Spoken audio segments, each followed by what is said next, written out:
was in a rock band, played in the likes of LA at the Whiskey and Starwood, those kind of clubs, as well as every high school dance and party that we could. Is there an LP out there that we should be tracking down?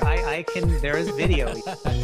Happy Friday, everybody. I'm Brendan Bradley with the Fifth Wall Forum, committed to bringing together industry insiders from the theater and technology worlds to create opportunities for new kinds of virtual performance. And today I'm having a conversation with Tim Kashani, co-founder of Apples and Oranges Studios and IT Mentors, creating work environments where technology and the arts converge. Today's conversation is brought to you by the Fifth Wall Forum Discord channel, a robust community of hundreds of technologists and artists sharing job postings, tutorials, upcoming performances, and the home of Artifact Friday, where our mentors and collaborators share artifacts from their work, giving Fifth Wall Forum members a first glimpse at the latest in innovation and immersive storytelling. Find out more at our website at fifthwallforum.com. That's 5thwallforum.com. And now let's get to the conversation. Welcome, Tim. Thank you for that kind introduction. Thanks for being here. When I first reached out to you, you were immersed in the Jimmy Awards, or the National High School Musical Theater Awards. Can you jump right in talking about your work helping young people bring a 21st century approach to access in arts education and resources? Happy to. And I'll tell you, the young people jumped right into it. Part of our journey was to work with those in our traditional industry to make them comfortable enough to shine at what they do. And it's something that I know you're very well aware of, is that the art forms as they converge need both what we know traditionally as well as what is emerging. And we have been involved with the Jimmy's Awards for the last 8 years prior. So at least we knew what the goal was, which is all about the nominees and not about us. But it was a challenge to take 72 students, send them a kit that had to be all normalized for under $200, which included microphones, green screens, lights, and not only train virtually, but capture footage that could be used in multiple different ways. Wow. And then do those nominees get to continue on with that kit? Like by this time next year, will they have found even new workflows and new ways to kind of kit bash this thing together and get the best product? They get to keep everything. And your point is so well taken. Well, really was the education. In fact, many of them said that. Some of them said, I wish I would have known you before I did all my college applications and auditions, because many universities are doing virtual and will continue to do virtual, at least for the first or second round. And simply knowing how to use Zoom and set the volume properly and where to put the microphone, how to make sure the microphone's being picked up, what you should look like lit. It's stuff in the traditional world we've taught, how to walk into the room, how to put your music down at the accompanist. When we go to technology, a lot of people jump to, well, it's Zoom, I just open the meeting. Or it's a headset, I just throw it on and magic is supposed to happen. And we have found that it's the pre-production, not surprisingly, is the huge difference between success or learning experiences. Do you find, we always get into this kind of traditional left brain, right brain conversation about artists, right? Do you find that there is an inherent kind of the people that are much more creative and imaginative then struggle with the component, or is it just a total constellation and randomness of finding out who struggles at what and who's actually really magically skilled at certain things or didn't realize how good they would be at certain things? It's more of B. And people have always kidded me saying that you use both sides of your brains. Started a technology company and you produce and direct Broadway shows. Like, how does that work? To me, ultimately, it's the same thing, where you take an idea and you have to surround yourselves with other people that you trust and who are going to push you to move that idea to turn it into the best thing that it can. And that requires people with different skill sets in the way they use different sides of the brain. And early on, I was speaking with our entire team, which was not only Apples and Oranges, but all of the folks from the Broadway League, and then we worked with Pittsburgh CLO, and then there was stage managers and composers and all this group. And I said, from my tech background, I can tell you that 90% of the people are going to be fine, and about 10% are going to be 90% of our work, because that's just how it tends to be. Yeah. And the sooner that we can make them comfortable and make the tech disappear, the better chance we have at artistic performances. Now, unfortunately, some of them were finding out up until a few days before the program even started. So we worked with the regional organizations and the support group, as many people as we could, so that when we hit the ground day one, immediately we had tech support going, we had training going. And I always tried to keep the atmosphere light, because it's very intimidating. Some of these, especially some of the younger ones, freshman, sophomore, and they're meeting Broadway veterans as their coaches. Right. And they're being told that they're going to be filmed using their camera and their phone, actually, and they have to sing into a track that's going to be mixed later, and it's so much technical information. Yeah. And the same thing with anything we do in virtual reality. For when we're working with actors or any artist for that matter, I find they have to be technical enough. And what I mean by that is they've got to have a spark, a willingness to give things a try. They don't need a degree in computer science, and they don't need to, as you said, hack together their own 3D X, Y, and Z. But if they're willing to take a ride, willing to laugh at their own foibles, and realize that you are going to disappear in a world, you are going to lose your sound, everything that can happen will happen. Come on the journey with me. Speaking of kind of using both these sides of your brain, during the Fifth Wall Forum kickoff, you offered kind of a crash course in the history of immersive hardware. But behind you was also, and is today, a museum of guitars. And I'd love to hear about how you yourself unplug, or rather plug in, to still keep your own artistry and kind of relaxation alive while balancing so many projects. I don't know any other way, because it's easy to fall into the technical trappings, because they are also fun. And I find that the two complement each other. So my personal history is I started playing guitar very young and was in a rock band, played in the likes of LA at the Whiskey and Starwood, those kind of clubs, as well as every high school dance and party that we could. And is there an LP out there that we should be tracking down? There is video even of our drummer's dad bought one of the first VHS cameras in the time, and it's terrible quality, but is it fun to watch. But I also made films, 8mm films. In fact, convinced one of my best friends, we convinced our English teacher for the senior project to make a film instead of having to write something, because we were all taking the AP test. And so I wanted to go to SC Film School, but the cost of SC versus going to University of California, Irvine, which is where I went, was noticeably different. And I picked UCI, and I thought, well, I've played with a TRS-80. Computers are kind of fun. Why not do computer science? And I did. And the first year there was insanely intense, where they know that half the people are not going to make it through the first year. Wow. And you're told that on day one. They said, look around. In fact, I think it's something like 40% weren't even going to be there after the first class.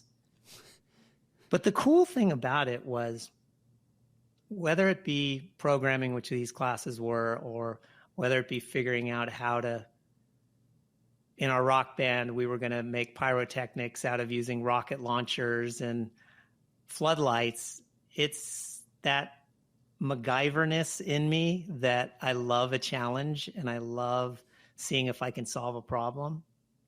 And that's where I find people that do, whether they play instruments or they have something that they grew up with, painting, sculpturing, there's something inherent about art that teaches that, which is why I'm such an advocate about early school systems having that as an opportunity, even if they're not going to be in theater when they grow up, or they're not going to play the tuba. The mere act of learning it fosters that side of the brain, which is so critical when it comes to problem solving. And do you find that it organically comes up in your daily practice that you're noodling on the guitar, or is it something you structure into your day or your week to make sure that you have that escape? Much more noodling. I have tried to structure it many times, and then it starts to feel like a job. Oh, yeah. Yeah. Because it's in the calendar next to all the other Zoom Yes. calls. I also consider myself a lifetime learner. I love being stumped.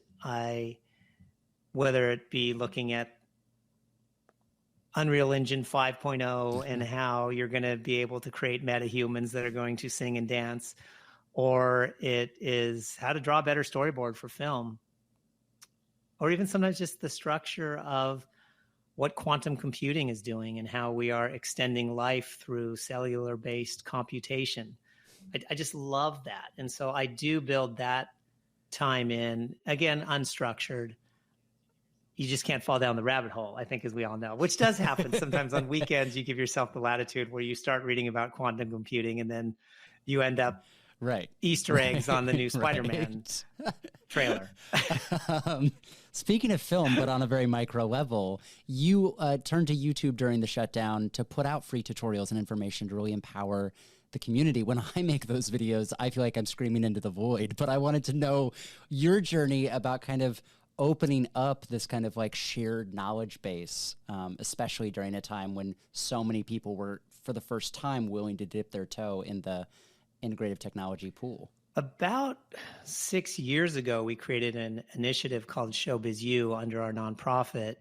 And the idea for that was to take away the curtain of, or the veil of illusion that us Broadway people knew better than anybody else. We're just people that happen to arrive at a certain location. And we interviewed a lot of different people from all backgrounds, artists who are performers as well as stage managers. And they all said the same thing, is it's kind of a messy road to get there, but it's all about collaboration. And we did that for a few years, and then we morphed that into our Theater Accelerator program, which is to treat artists like entrepreneurs. That's a 2-week program, and created a lot of content during that. That, coupled with a close friend of mine, is the person who actually named Zoom and has got me to use the product back in 2014, 13, somewhere around there. So I knew Zoom inside and out. I knew some of the people at Zoom. So when the pandemic hit, all of a sudden, people were understandably rife with fear as to what's going to happen. And so we just looked at all the different quadrants of people that might need some help. And rather than me doing one-ons with people, I would take stuff that was the most universal and put it up on YouTube. And then if somebody had a question, I'd say, just go watch that. And then smart. They would come back with much, much more advanced questions. And that's where then we threw together these little mini classes for people that we underwrote the whole thing. We worked with NAMPT organization for regional theaters, as well as some of the other artist groups out there, where we just underwrote galas, we underwrote celebrity event, birthday parties, you name it, just so that we could keep that human connection. And I've come from an open source philosophical background. And so we just shared everything. We taught people how to do it, and people ran with it. And what was exciting is some of them I would then talk to 6 months later, and they'd teach me something because they were now really focused on one particular area.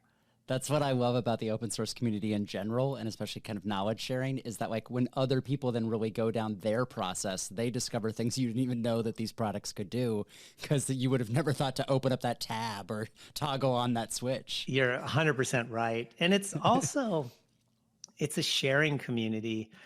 And where we are, well, you and I are converts, and we do see the human side of the value of what these new technologies are bringing, and the deep ability to take new voices, new stories, and share them in a way that they just can't happen in the traditional world because of the scale. Like live theater, there are only so many physical theaters, and every one of them can only do so many shows per year. And if we can do something that creates a world where I'm getting to see new work by artists who I may have never met, who are in a different part of the world, come from a different ethnic background, yet I find that empathetic skin jump in the same story that they're telling, then I feel like I will leave the world a better place than I entered it. And that's what excites me most about these technologies. Speaking of directly infusing these new voices, getting into your theater accelerator, I'd love to know, you have this 2-week lab that develops and helps develop and distribute original musicals. Can you talk about any of these projects that we should have our eyes and ears maybe open for this fall? That's almost like asking which child is your favorite child. You don't have to pick one. We could talk about 200 shows. This could be the next 3 hours of the podcast. Yes, exactly. I will say that they all are up on our website, and there are a few that we are helping move forward. And I will talk about one that is in development right now, or a couple that are in development right now. One is At the River I Stand, which came through recently, which is the true story of sanitation workers in a time when Martin Luther King's march was taking place, one of the last marches, the peaceful marches, and these sanitation workers were killed in an accident with a sanitation truck. And as you can see, I'm being careful because I don't want to give away too much, because we are building right now a virtual reality experience that actually takes place before the show itself. So the show that came through starts with a peace concert that's leading up to a march. And we wanted to explore through the point of view, or put the audience through the point of view of what it's like when you find a calling, something that you feel is bigger than you, and how you are invited in, and what choices do you make. And we're working with the 2 authors right now, as well as a small team of developers that we've worked with on other projects, to create this visceral experience in VR that will then also make its way in, carry it into the traditional stage experience. There's another one that we've been working with for a couple of years called Airborne, which is the true story of the first female air derby from 1929, and about these amazing, powerful, cloud-breaking women who ushered flight into a whole new generation. And not only their struggles, but really celebrating the camaraderie that they've gone through. So those are 2 that were immediately in, plus stuff that we've developed internally to at first test out technology, but then have turned into shows that will be on multiple platforms. And do you find that the conversations you're getting to have with those artists through the technology of thinking about, for example, a virtual reality call to action for something larger than yourself, or taking literally to the skies to experience stories that we haven't heard before, do you find that these different tools and formats and distribution outputs are lending themselves to opening up the creative and opening up the storytelling? 100%. When we started the background story on Theater Accelerator, it came out of, I was at a TED conference. I go once a year to the main conference, and I was sitting at a dinner with venture capitalists, and they were all talking about how difficult their world is and how risky it is. I said, nothing. Come to a Broadway show. We go 7 years, invest a bunch of money, and even after 7 years, 8 out of 10 shows will close and lose everything. They're like, what? Why does that happen? And I said, well, one of the challenges is we're not empowering the artists to think as entrepreneurs. They have to wait for permission to get their art done. And I said, what we really need is like a 500 startups or Y Combinator for Broadway. And one of my close friends said, well, you're that person, go do it. And so we had initially designed this to be a for-profit venture with a fund where we were going to treat them similar to how we would treat other VC startups. And I got a lot of pushback, even though we were going to pay a significant amount of money, they were going to give a small portion of the show into it so that it would feed other shows. Not from the artists as much as from our industry, of people who just couldn't quite grasp your exact question. most people thought of technology as something that comes near the end, that supports what's on a page, rather than looking at it as symbiotic to the creative process. And that exact question went into the DNA of how we built Theater Accelerator, which is we weren't going to tell anybody how or what they should do. We were just going to show them everything from how the financial structures work, the marketing structures. And then in the last few classes, we gave them headsets and we were showing them how you can rapidly prototype in a built world in alt space. With 10 minutes, you can be up on a stage. Right, right. And they'd say, well, I can do that in Zoom. And I said, yes, you can. And I'd love to do readings on Zoom. It's fine. But there is a difference. And until somebody puts on that headset, they don't quite understand it. But the minute they put it on, they immediately get it. Yes. And that's what's informing everything we do going forward, is that it's not one or the other. It is all of the above. And sharing these tools with artists, they're going to create stuff that I haven't even dreamed about. 5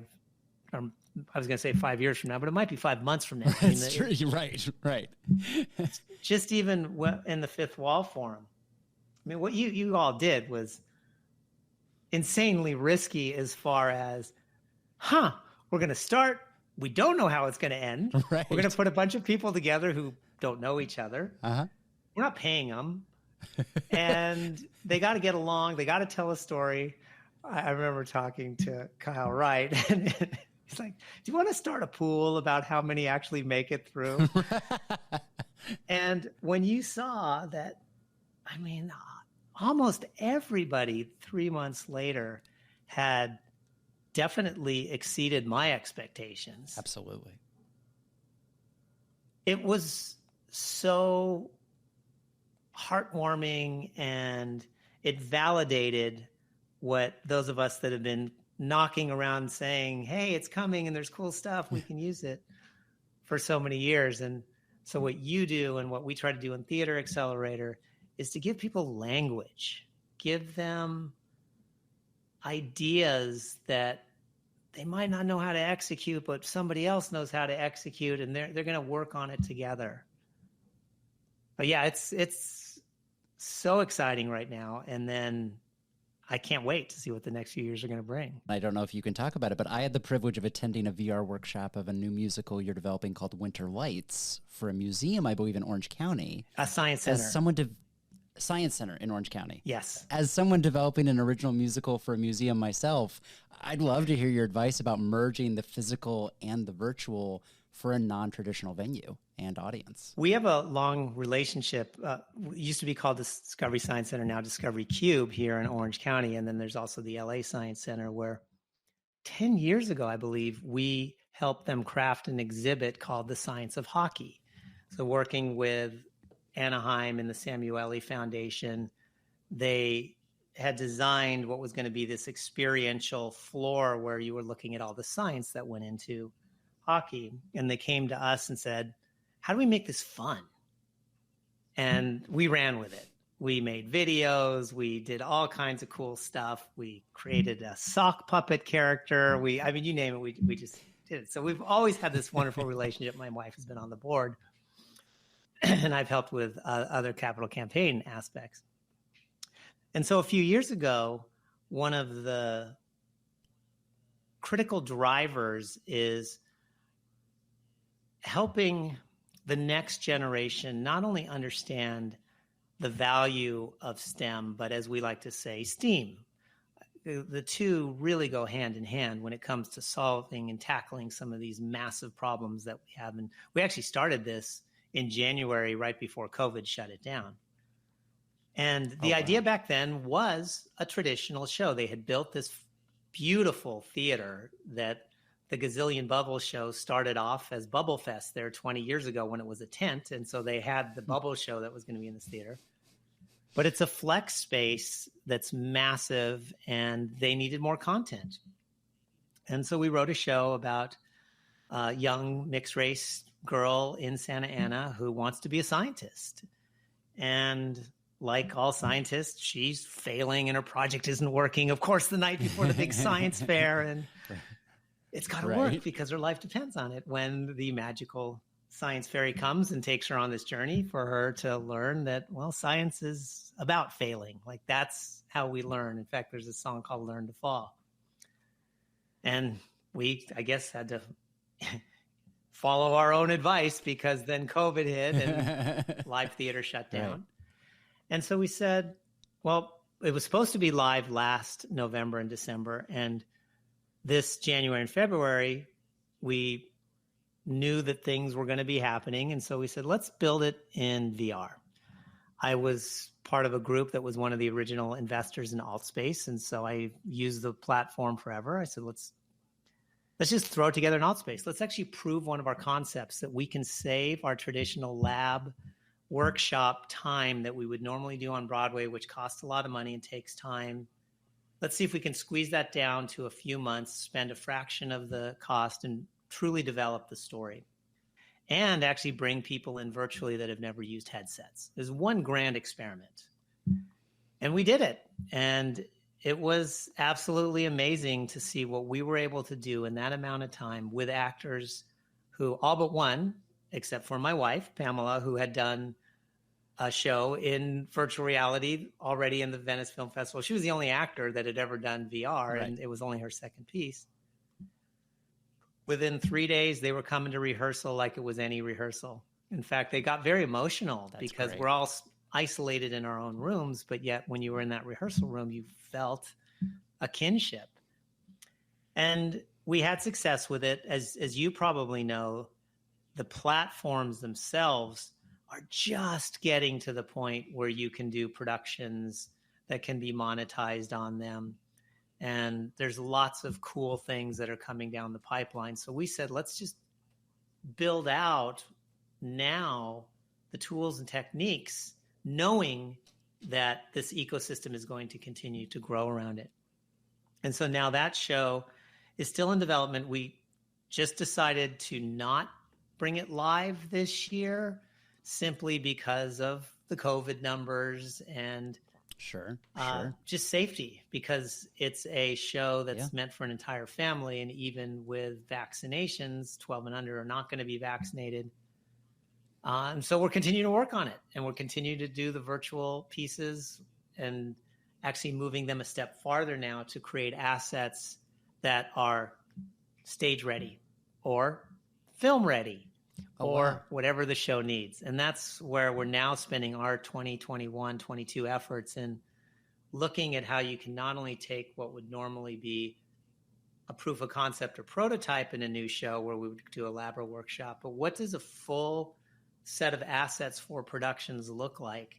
And how can you use sister technology like they're using in film with the volume and what they're doing in Unreal with parallaxing cameras to tie to back sets and have practical costumes or lights that are being DMX controlled by a physical light board that's talking to the virtual light board, which is connecting to a widget that is tied to a gizmo.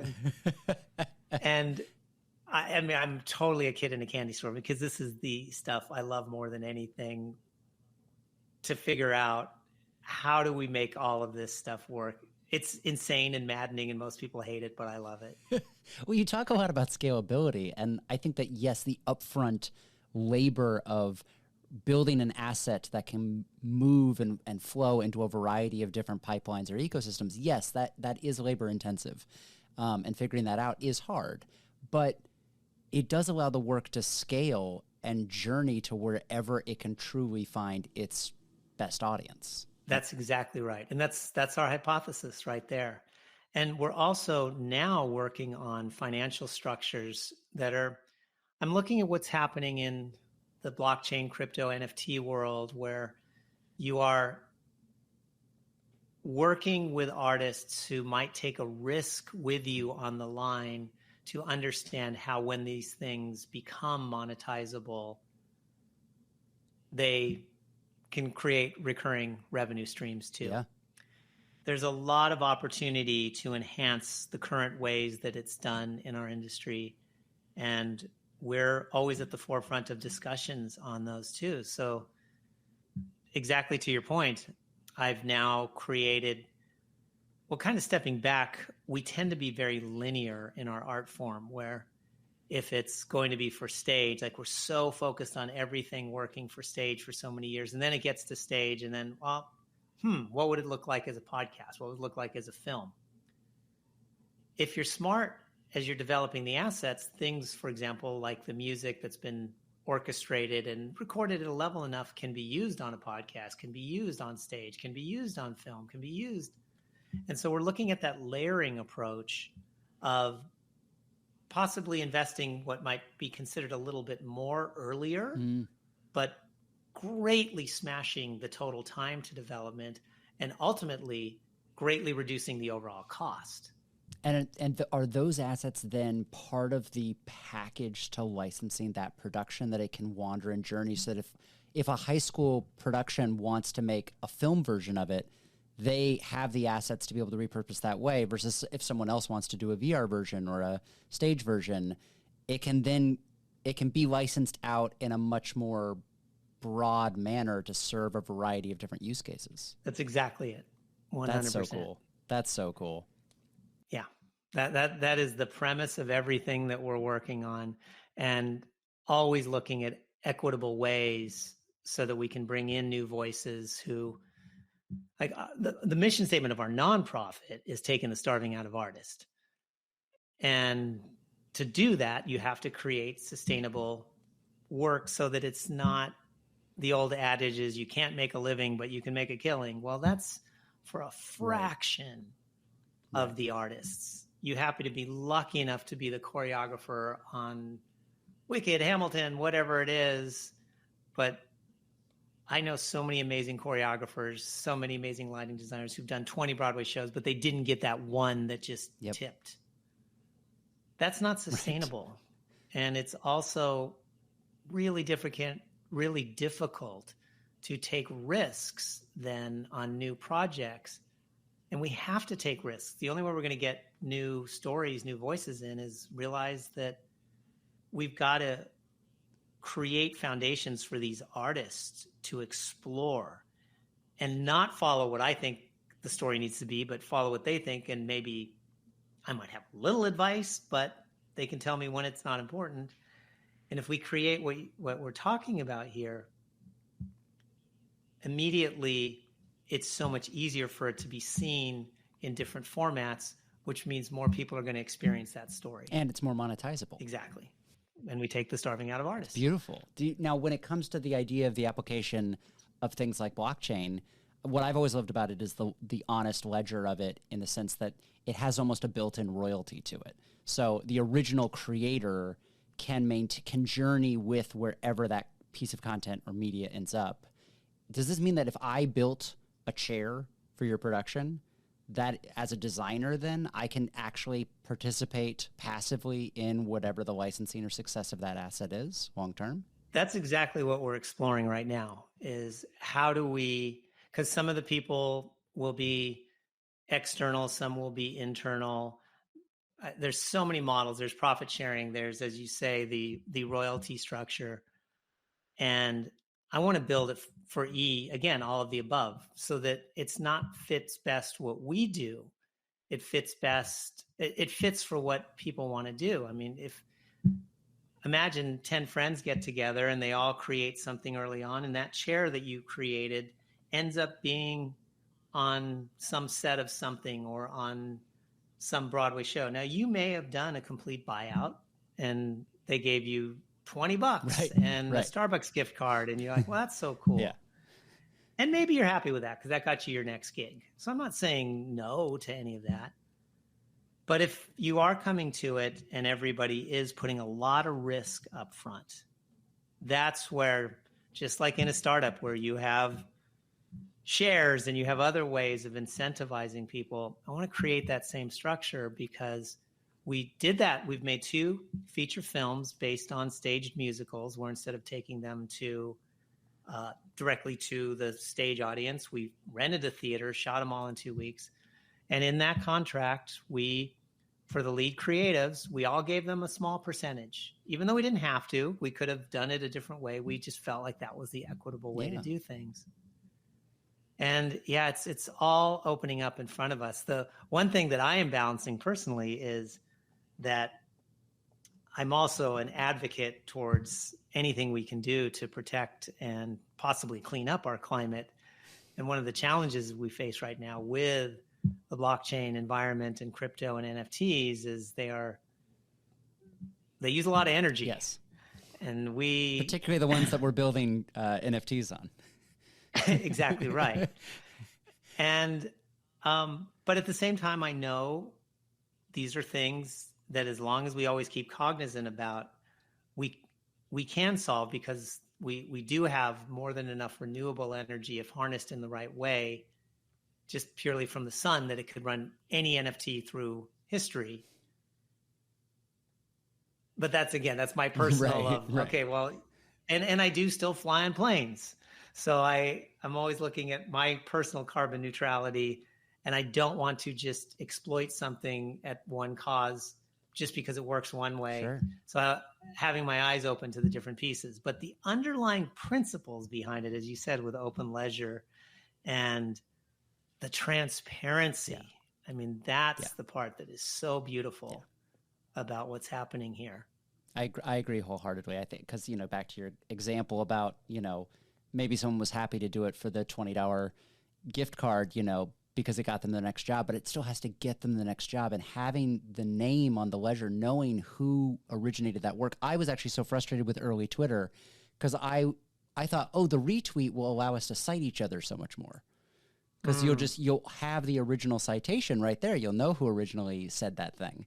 And instead of people just repurposing it and kind of like the curation of other people's content to appear that you are putting out the level of content that needs to succeed in the algorithm, versus the idea of truly getting down to, maybe someone has one really great idea, but that idea can infect and spread, and they actually get to then participate in the long tail of that idea, versus it just kind of gets bootlegged. Yeah. Yeah, the old long tail of digital. And we are navigating this. Whether we wanted to or not, we're pioneers. And it's funny you mentioned Twitter, because I remember at 10, 15, I don't remember how many years ago, I was at a TED conference and Jack was effectively showing off Twitter.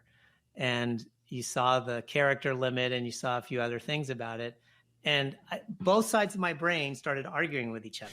So the one side was, oh, come on, like, who's going to want to do this? The other side is, this is democracy at its best. Right. Like you looked at the positives, and unfortunately, some people did, and they were visionaries.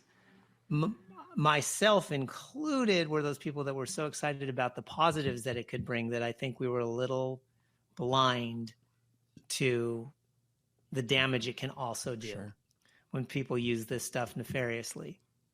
And so because I've lived through that, I'm a little more cautious now and maybe it's just age too, is not just technology for technology's sake, but really thinking about the human ramifications and how, with what we're building, are not reinforcing systemic problems, but instead trying to find ways to move conversations forward. Do you see any of those similar traps in VR? That is your brain having an argument, and there's the great positives that you and I have talked a lot about, but there's also those negatives that you're concerned about?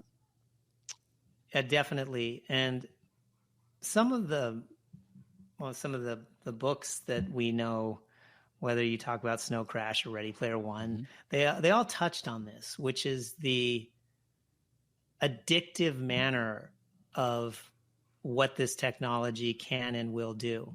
I mean, if we think that Twitter or Netflix or email is a dopamine hit, when you throw on that headset and it's one step away from being wired into your brain.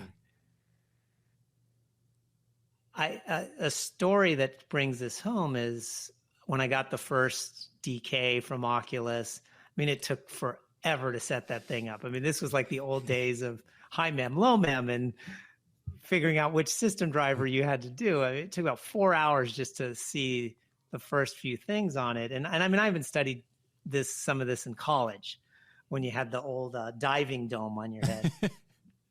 But I did get it working. And our son was probably 11 at the time, maybe 12, and wanted to try it. Put it on, did things for about 10 minutes because, of course, you don't want to go too long at first. Right. And he took it off. And at the end, he said, whoa, now reality feels weird. Oh, yeah. And immediately I just said, okay, I mean, this is if you think holding your phone is addictive, can you imagine when it's not a big ski goggle thing that pulls your neck forward? It's contacts, or it's a cochlear implant, or whatever it is that's put in there. Yeah. And so when I'm looking at what this means for the future is, how can we not reinforce biasy in the same way that social media has effectively amplified and in many ways led people down paths that are speaking to their fear, the amygdala. This thing's closer to our amygdala than anything is. Right. How do we make sure that instead we're using it for empathetic connections, like one of the pieces we have everybody watch in Theater Accelerator is Felix and Paul's Traveling While Black. Yeah. That's Felix and Paul, right? Yeah, I think so. We can fact check it. Exactly. I'll just say one of the things that we have people look at in Theater Accelerator is Traveling While Black, which the technology behind it is not complicated. They've taken a 3D camera and they've put it into certain locations that if you were a person of color, this would be a potentially normal day in the life based upon certain backgrounds. Well, no matter what race, color, gender you are, when you put that in, you can't but help feel more connected to somebody and what they're going through immediately. Like in the first scene, you just feel yourself there. And that piece now is, I don't know, 3-5 years old, and the technology has moved so far ahead. So when I hear people saying, well, I just can't understand what it's like for these refugees from pick a place, you can. Right. And if we can help bridge, because as soon as you know somebody, it's a lot harder to hate somebody, because you realize how much more you have in common than are the actual differences when you really sit down and get a chance to connect. How do you think that applies to our avatared nature on both 2D platforms and 3D platforms? Do you think that disconnects us from that humanity of feeling like, oh, no, I know this fellow human that has an experience that I now connect with? You're like, no, I know a robot that I like. Do you think that disconnects us, or do we need that necessarily division to kind of universally see everyone as a purple robot? I'm sure people are already writing PhD thesis and looking at all of the different ramifications of this. I mean, it's kind of the difference between Stevenson's Snow Crash and Klein's Ready Player One. Sure. I mean, in Snow Crash, you're really yourself, or a version of yourself. You can devolve into something black and white if you don't have enough money. So he does introduce the idea of class system, which now you jump fast forward and you look at something like a Fortnite, for example, Sure. that allows you to be more Oasis-like, where you can be these different characters and you can buy your way into certain things in the same way you can in the Oasis. And so much is driven by commerce. We all know that Zuckerberg stood on a stage and said that 20% of the employees are working on these initiatives. The metaverse is going to be bigger than the internet, and we're going all in. We see Microsoft's last conference a few months back, or I guess 4 or 5 months back now, where they released all of the mesh examples We know Amazon has already dipped their toe in with their glasses, and you already look at Alexa. Now she's going to talk back any second. And of course, I mean, the rumors of a la Apple and what they're doing. The endless rumors. Yeah. These are huge questions. And again, like me, Tim, 20 years ago when I was building systems, I always felt like technology is going to do what technology is going to do. It's the people that have to decide. But that's one thing when you're talking about an accounting system or you're talking about a trading system. When you get into what's being developed with places like OpenAI, where they're actually writing songs and stories, or you start somebody who's 2 years old learning in VR, what's that going to do? The statistics are already terrible about the younger generation, the college age generation, when it comes to anxiety. And yes, a lot of that is due to what's happened in the last 2 years in our world, but they've grown up with these little dopamine hits almost their entire life. Right. We still don't even know what that's doing to the formation. And within, I mean, I think we all have our different timelines, but it's feeling very much like we are at the tipping point of the S curve, the acceleration up when it comes to the R's, whether it's AR, VR, XR, EIAO, or whatever you want to call it. But we're going up it now. So being cognizant is critical. It sounds like it really comes back to responsible programming about what stories are we telling, how are we really pursuing and presenting empathy. You know, if these R's are just a hammer, they're just a tool, you can use it as a weapon or you can hang a painting with it. What does it come to when you're mentoring these projects and so many artists over the years? What is your advice for people who want to mentor and share knowledge and resources to help us get on that path towards programming more empathetic and more supportive or constructive futures? I look to storytellers that inspired me to be who I am. So people will ask you this question: if you could meet one person, who would you pick? Right. Who would you go to dinner with? Yeah, exactly.